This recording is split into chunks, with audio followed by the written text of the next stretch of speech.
cet exercice, on cherchait à déterminer graphiquement un antécédent du nombre 5 par la fonction cube. Donc la première chose à faire, c'est de tracer la fonction cube. On vous disait de la tracer entre -2 et 2 et de prendre comme unité le centimètre sur chaque axe. Donc pour la tracer, évidemment c'est un tracé approximatif, mais on essaye de se rapprocher le plus possible de la fonction qui est dans le cours.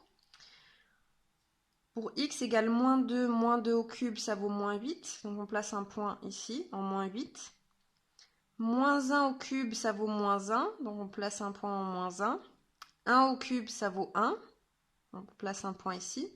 Et 2 au cube, ça vaut 8. Donc on place un point d'ordonnée 8.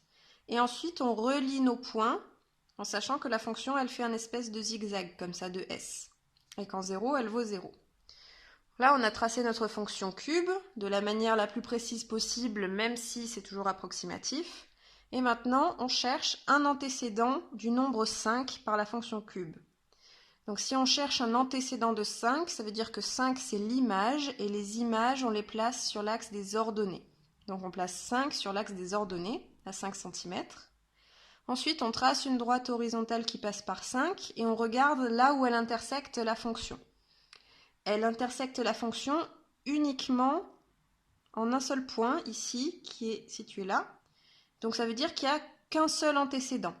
Alors que pour la fonction cube, qui faisait un U comme ceci, on avait deux antécédents. Là, il n'y en a qu'un seul, donc ça intersecte la fonction ici, la courbe de la fonction.